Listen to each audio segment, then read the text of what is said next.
ท่านสาธุชนผู้มีความสนใจในธรรมทั้งหลายอาตมาบรรยายปาฐกถาธรรมทุกครั้งด้วยความมุ่งหมายการกลับมาแห่งศีลธรรมมนุษย์เรากำลังมีปัญหาคือร้ายสันติสุขส่วนบุคคลและร้ายสันติภาพของส่วนรวม ถ้าเป็นไปโดยในนี้เรื่อยๆไปก็จะถึงซึ่งความวินาศจึงมีความมุ่งหมายว่าศีลธรรมต้องกลับมาเพื่อโลกาจะไม่ต้องวินาศ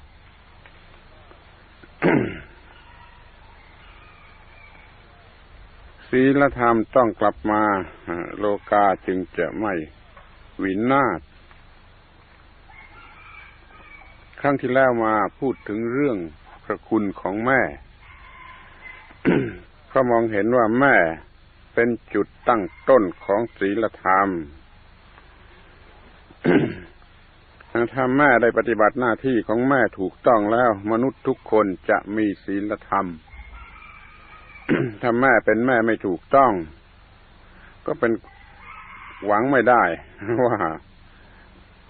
ไอ้คนเราจะเป็นมนุษย์ที่มีศีลธรรม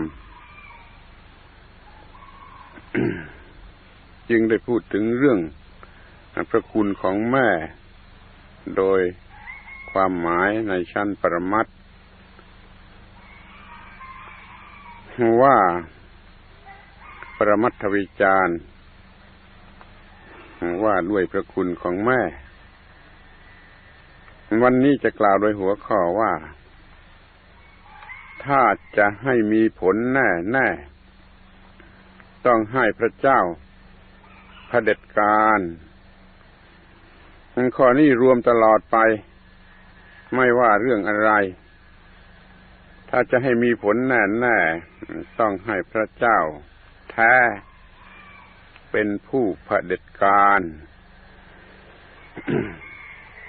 มีคำว่าแท้เติมเข้ามาด้วย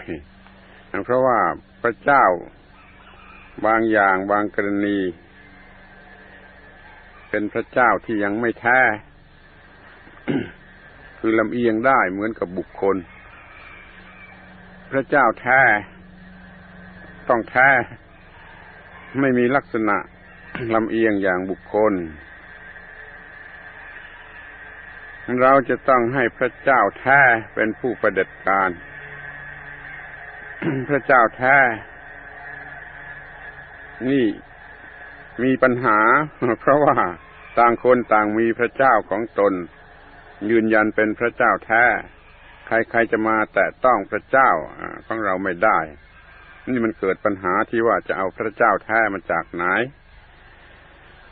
ปัญหาต่อไปก็คือว่าเผด็จการนั่นคือทำอย่างไรเดี๋ยวนี้ใครๆในโลกแม้โดยเฉพาะในประเทศไทยก็แช่งด่าเผด็จการอยู่เป็นประจำเป็นคำที่ใครเกลียดกันทั้งโลกก็ว่าได้เอาล่ะเราจะได้พิจารณากันต่อไปตามลำดับสิ่งแรกก็คือพระเจ้าแท้ที่จริงจะเป็นของศาสนาไหนก็ได้เพราะพระเจ้าแท้มันจะมีความมุ่งหมายให้มนุษย์ปฏิบัติเพื่อสันติภาพด้วยกันทั้งนั้น แม้จะห้ามวิพากษ์วิจารณ์ห้ามแตะต้องก็ยังคงหลักเดิมไว้ว่าจะต้องปฏิบัติอย่างไรสังเกตดูแล้วจะเห็นว่ามุ่งหมายจะให้ปฏิบัติเพื่อสันติภาพ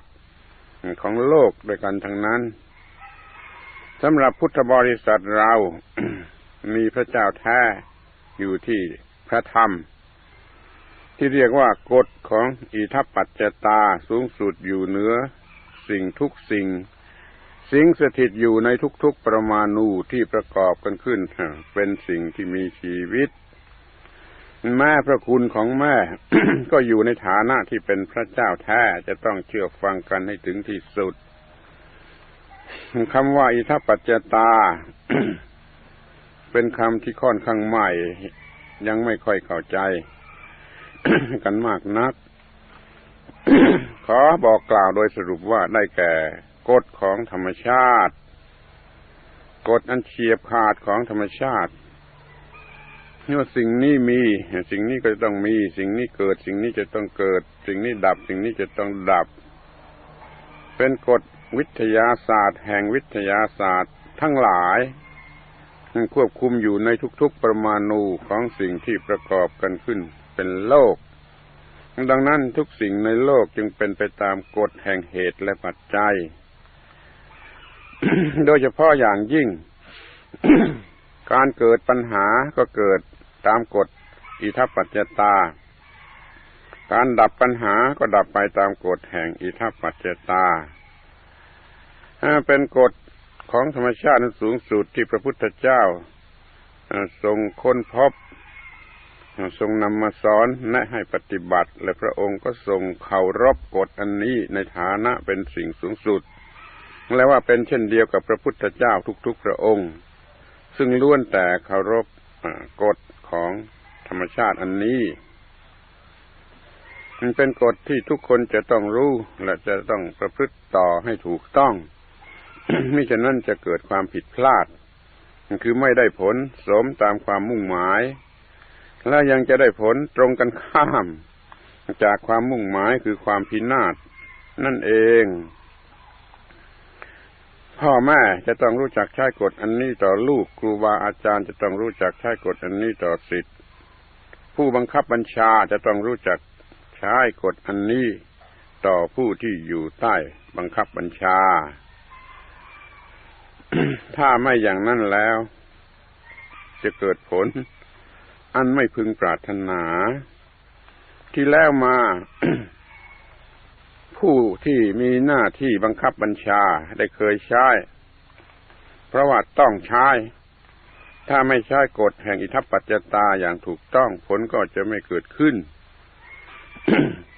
ไม่ต้องพูดถึงเรื่องใหญ่โตอะไรเดี๋ยวนี้ปัญหาที่ว่าถนนในกรุงเทพรกไปด้วยขยะหรือว่าเต็มไปด้วยยุงนี่เพราะเราไม่รู้จักใช้กฎอิทัปปัจจตาเกี่ยวกับเรื่องนี้โดยเฉพาะประชาธิปไตยจะเต็มใบไม่ได้ประชาธิปไตยจะเต็มใบไม่ได้จะเต็มใบคือสมบูรณ์ไม่ได้ถ้าไม่รู้จักใช้กฎอิทัปปัจจตาไม่ได้ใช้หรือว่าใช้อย่างไม่ถูกต้องนี่คือสิ่งที่เรียกว่าพระเจ้าแท้คือกฎอิทัปปัจจตาของธรรมชาติ ที่แสดงอำนาจอยู่ทั่วทุกคนทุกแห่งและตลอดกาลเวลาเพราะสิ่งนี้มีสิ่งนี้จึงมีเพราะสิ่งนี้มีสิ่งนี้จึงมี ถ้าเหตุปัจจัยมันผิดผลมันก็ผิดถ้าเหตุปัจจัยถูกต้องผลมันก็ถูกต้องทีนี้เราจะดูกันถึงสิ่งที่เรียกว่าเผด็จการหรือคำว่าเผด็จการเพราะเราต้องการให้พระเจ้าเผด็จการ คำว่าเผด็จการเป็นคำที่น่าสงสารคือไม่มีใครเข้าใจ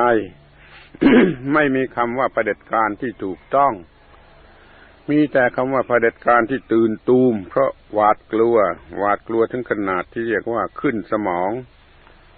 คนบ้านนอกภาคใต้เขาพูดกันว่าอุจจาระขึ้นสมองเมื่อมันกลัวมากเกินไปเดี๋ยวนี้คนกลัวคำว่าเผด็จการมากเกินไปจนอุจจาระขึ้นสมองแล้วมันก็ไม่มีสมองมันก็ไม่มีความคิดความนึกเพราะอุจจาระมันเข้าไปอยู่แทนซะหมดนี่เราอย่าได้กลัวอะไรถึงขนาดที่เรียกว่าขึ้นสมองเลย เรากลัวเผด็จการกันนักก็เพราะมันไปหมายเอาเผด็จการของทุรราชคือผู้มีอำนาจ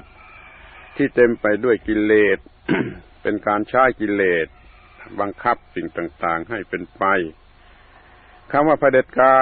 รนั้นที่แท้เป็นคำกลางเอาไปใช้ฝ่ายผิดก็ได้ไปใช้ฝ่ายถูกก็ได้เหมือนเครื่องมือที่คมใช้ฆ่าคนก็ได้ใช้ทำการงานก็ได้แล้วแต่จะเอาไปใช้ในทางไหนความหมายที่แท้จริงอยู่ที่ว่ามันเฉียบขาดมันจริงมันบริสุทธิ์มันไม่ลำเอียงมันไม่อ่อนแอ นี่ขอให้รู้ความหมายของคำว่ามันจริงมันบริสุทธิ์มันเฉียบขาดมันไม่ลำเอียงมันไม่อ่อนแออำนาจอันนี้ใช้เผด็จการเพื่อจะขจัดปัญหาทุกอย่างได้ใช้ผิดก็ได้ผลผิดใช้ถูกก็ได้ผลถูก เผด็จการต้องเป็นสิ่งที่ใช้กันจริงๆโดยไม่มีความโลเลลำเลียงหรือโลเลหรืออ่อนแอลำเอียง ในบาลีมีการกล่าวถึงคำว่าเมื่อลูกเล็กๆมีกระเบื้องหรือก้างปลาติดคอพี่เลี้ยงหรือพ่อแม่ต้องควักออกจนได้ในลักษณะที่เป็นเผด็จการมันจะโอ้เอโลเลอ่อนแออะไรอยู่ไม่ได้มันต้องใช้การกระทำที่เฉียบขาดเพื่อจะควักเอากระเบื้องหรือก้างปลานั้นออกมาเสียจากคอ สังเกตดูว่าเมื่อสัตว์มันจะหย่านมลูกเช่นสุนัขเป็นต้นอาตมาเห็นด้วยตนเองว่าเมื่อถึงคราวที่มันจะหย่านมลูกมันก็ยังเผด็จการ ไม่ยอมให้เข้ามาใกล้ ไม่ยอมให้ดูดนมอีกตามพอใจมันก็หย่านมได้สำเร็จนี่ดูแต่ธรรมชาตินั้นก็ยังรู้จักใช้สิ่งที่เรียกว่าเผด็จการเราทุกคนได้รับประโยชน์อย่างยิ่งมาจากสิ่งที่เรียกว่าเผด็จการแต่เรากลับไม่รู้จักเราไปเข้าใจผิดจนขึ้นสมอง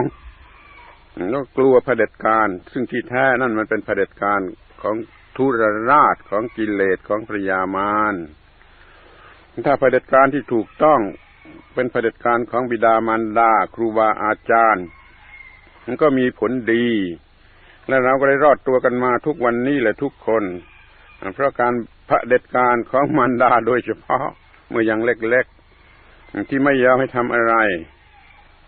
โดยเด็ดขาดในสิ่งที่ไม่ควรท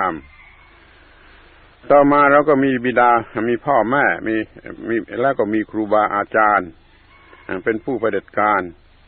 ครูบาอาจารย์ที่ดีเผด็จการด้วยเมตตาและปัญญาเราก็รอดตัวกันมาจนถึงทุกวันนี้ จนมาถึงสมัยที่ไม่มีครูบาอาจารย์ที่แท้จริง มันก็เผด็จการไม่ได้อยู่ดีถ้าเป็นบิดามารดาครูบาอาจารย์บริสุทธิ์ก็ควรที่จะใช้เผด็จการนำมนุษย์ไปในทางที่ถูกต้องพระราชาผู้ทรงทศพิธราชธรรมก็ต้องเผด็จการมิฉะนั้นก็จะไม่มีประโยชน์อะไรเลยพระพุทธองค์ก็ทรงใช้เผด็จการและต้องใช้เผด็จการทรงเผด็จการโดยธรรมธรรมะเป็นพระองค์พระองค์เป็นธรรมะอย่างที่ตรัสว่าผู้ใดเห็นธรรมผู้นั้นเห็นเราพระองค์เผด็จการก็หมายความว่าธรรมะเผด็จการแม้ต่อมาเมื่อทรงล่วงลับไปแล้วก็ให้สงฆ์เป็นใหญ่ไม่ใช่สงฆ์เผด็จการธรรมะเผด็จการสงฆ์ในที่นี้หมายถึงสงฆ์ที่มีธรรมะนี่ก็มีธรรมะเป็นผู้เผด็จการเช่นเดียวกับเมื่อพระพุทธองค์ยังทรงดำรงประชนชีพอยู่มีธรรมะเป็นผู้เผด็จการแล้วเราก็พากันเกลียดเผด็จการอย่างขึ้นสมองเหมือนอย่างเดียวนี้เพราะเอาคำว่าเผด็จการไว้ให้เป็นคุณธรรมของทุรราชผู้ปกครองที่เลวร้ายแล้วก็กลัวเผด็จการนี่เพราะเราโง่กันไปเองรู้จักแต่เผด็จการของทุรราชเป็นโรคติดต่อกันหมดทั้งบ้านทั้งเมืองทั้งโลกก็ว่าได้ขอคืนความหมายที่ถูกต้องเอามาขอความหมายที่ถูกต้องกลับคืนเอามาในยุคที่มีการศึกษามีสติปัญญาควรจะเข้าใจถูกต้องต่อสิ่งที่เรียกว่าเผด็จการเช่นเข้าใจถูกต้องต่อกฎของวิทยาศาสตร์หรือกฎเกณฑ์ของธรรมชาติที่เฉียบขาดว่ามันเป็นสิ่งที่ต้องเผด็จการเป็นสัจจะของธรรมชาติ โดยเฉพาะเมื่อจะต้องทำกับกิเลสแล้วต้องเผด็จการต้องเผด็จการเมื่อจะทำกับตัวกูของกูที่เป็นผลของกิเลสแล้วมันต้องเผด็จการต้องเผด็จการเต็มที่ถ้ามิฉะนั้นแล้วเราจะทำอะไรไม่ได้แม้แต่จะไล่ยุงให้หมดไปจากกรุงเทพ อย่างนี้ก็ทำไม่ได้มันจะทำให้เศษขยะเกลี้ยงไปจากถนนก็จะทำไม่ได้ถ้าเราไม่ใช้เผด็จการอันถูกต้องที่นี่ปัญหาต่อไปก็มีว่าเราจะให้พระเจ้าเผด็จการแล้วทำไมพระเจ้าไม่มาเผด็จการทำไมพระเจ้าไม่มาช่วยเผด็จการนี่ต้องตอบว่าเพราะความโง่ของเราเองขั้นแรกก็ว่าเราไม่ชอบเผด็จการขั้นที่สองก็ว่าเราไม่มีพระเจ้าเราไม่มีพระเจ้า การเผด็จการเป็นหน้าที่ของพระเจ้าพระเจ้าพร้อมที่จะเผด็จการเสมอแต่เมื่อเรา ไม่มีพระเจ้าแล้วใครจะเผด็จการ เรามีพระเจ้ากันแต่ปากไว้หลอกตัวเองว่ามีพระเจ้าแล้วไม่ได้ปฏิบัติตามกฎเกณฑ์ของพระเจ้ามันก็ไม่มีอาญาสิทธิ์ไม่มีอาชญาสิทธิ์ที่จะบันดาลสิ่งต่างๆให้เป็นไปตามกฎเกณฑ์ของพระเจ้าเราไม่รู้จักพระเจ้าแท้จริง คือกฎอิทัปปัจจตาว่าเราจะต้องทำให้ถูกต้องตามกฎนั้น เราได้จะนั่งอ้อนวอนนั่งบวงสรวงนั่งบูชาไม่มีการกระทำที่ถูกต้องตามกฎเกณฑ์ของกฎอิทัปปัจจตานี่เรียกว่าเราไม่รู้จักพระเจ้ากันเสียเลยแล้วเรายังกำลังทำทุกอย่างที่ฝืนประสงค์ของพระเจ้าทั้งที่พระเจ้าเป็นผู้หวังดีหวังการพัฒนาบัญญัติกฎเกณฑ์อะไรไว้ว่า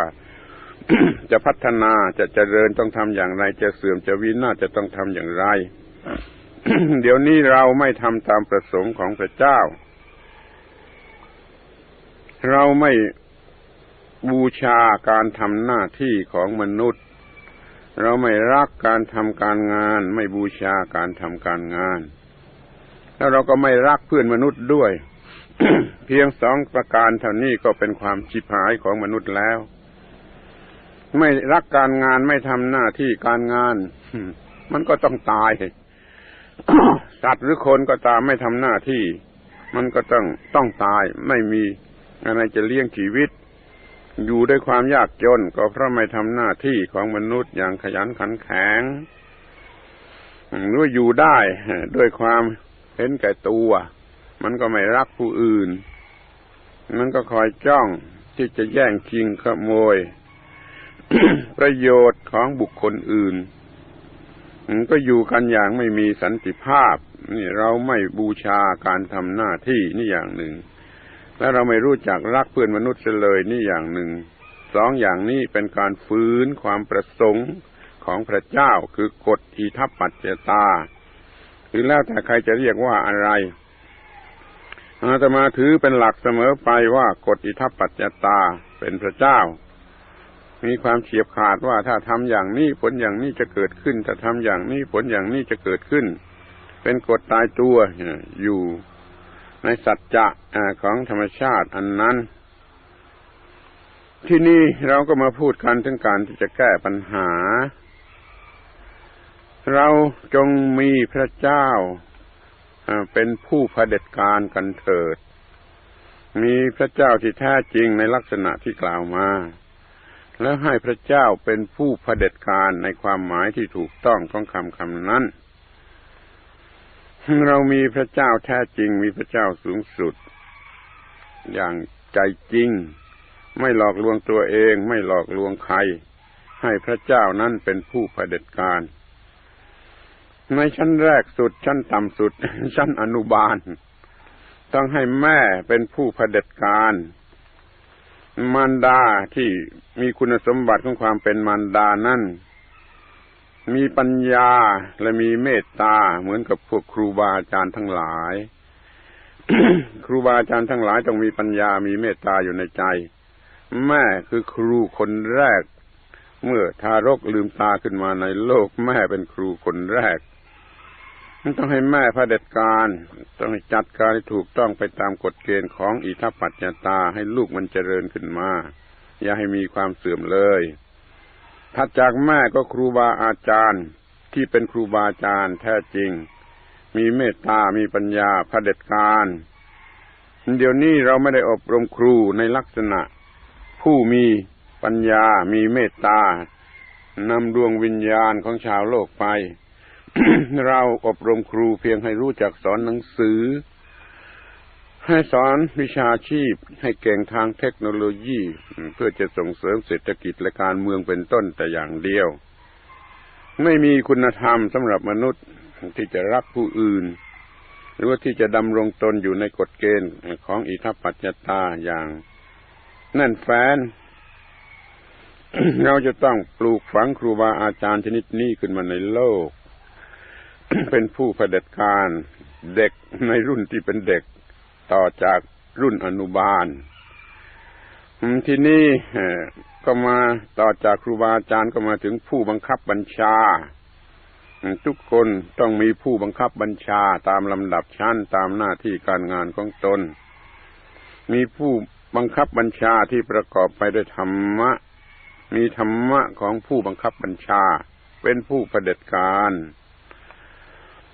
ทีนี้ก็มาถึงอำนาจอันกว้างใหญ่ออกไปผู้ที่ได้รับมอบอำนาจจากประชาธิปไตยนั่นต้องเป็นผู้เผด็จการและเผด็จการให้สำเร็จเรามีระบบประชาธิปไตยกันก็ได้แต่ว่าต้องมีธรรมะเป็นตัวระบบแล้วก็ให้ธรรมะเป็นผู้เผด็จการคือมีความถูกต้องเป็นผู้เผด็จการรวมความทั้งหมดทั้งสิ้นแล้วก็จะต้องกล่าวได้ว่า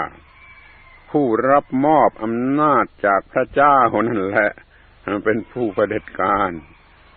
ผู้รับมอบอำนาจจากพระเจ้านั้นต้องเป็นผู้มีธรรมะมีธรรมะแท้ประจำตนคืออำนาจที่ได้รับมาจากพระเจ้า ต้องเผด็จการเพราะว่ามันอาจจะเผด็จการถ้ามีธรรมะแล้วมันอาจจะเผด็จการแต่มันอาจจะอยู่เฉยๆไม่ได้มันต้องทำลงไป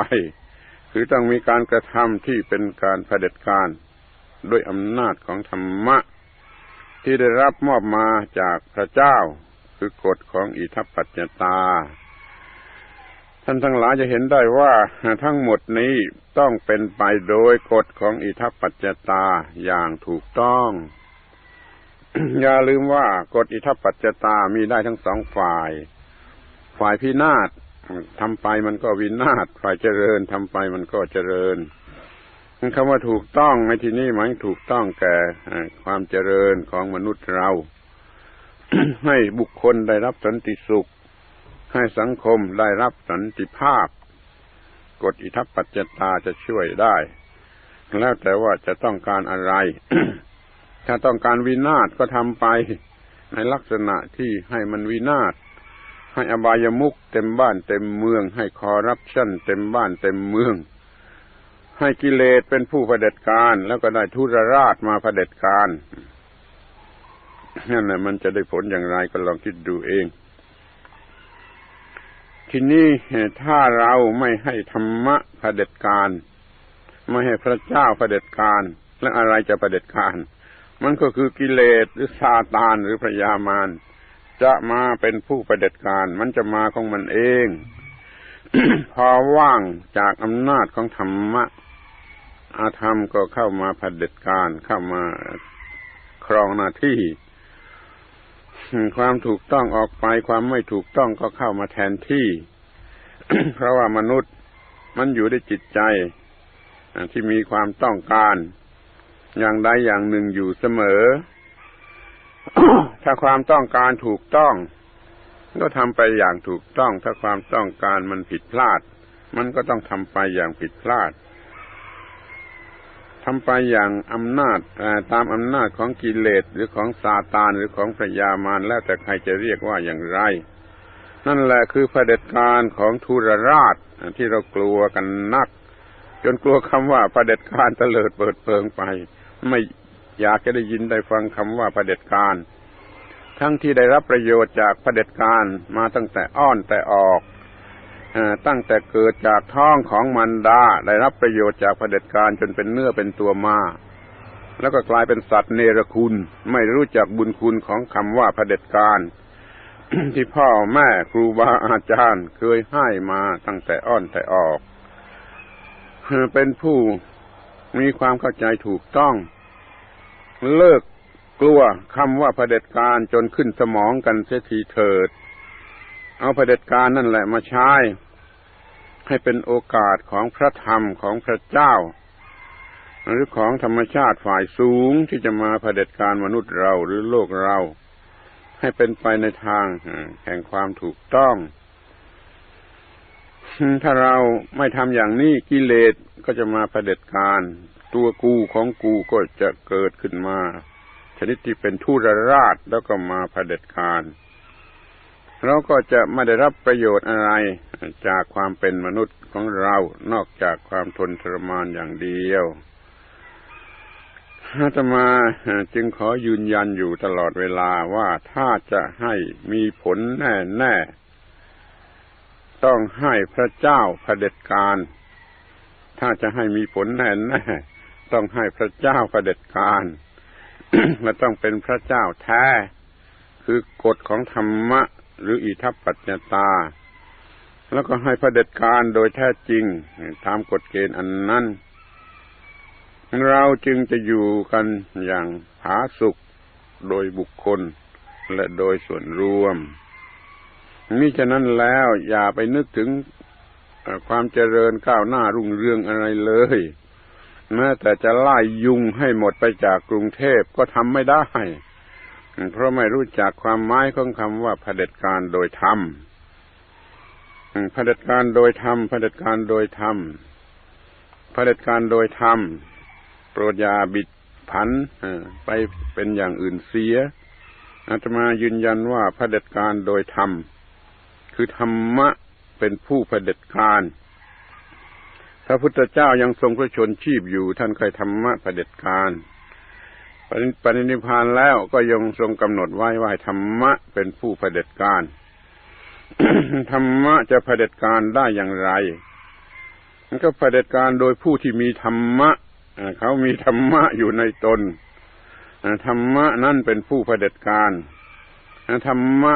นั่นก็โดยเฉพาะก็คือสัจจะปัญญาและเมตตาธรรมะคือสัจจะความจริงความบริสุทธิ์ ปัญญาคือรู้สิ่งที่จะต้องรู้เมตตาคือความรักใคร่สิ่งที่มีชีวิตด้วยกันธรรมะสามอย่างนี้พอแล้วคือสัจจะคือปัญญาคือเมตตาคือสัจจะคือปัญญาคือเมตตาเป็นธรรมะที่จะเผด็จการผู้ใดมีธรรมะนี้ผู้นั้นควรเผด็จการ แต่ที่สำคัญที่สุดนั่นมันมีอยู่อีกความหมายหนึ่งคือว่าจะต้องเผด็จการด้วยตนเองเผด็จการต่อตัวเอง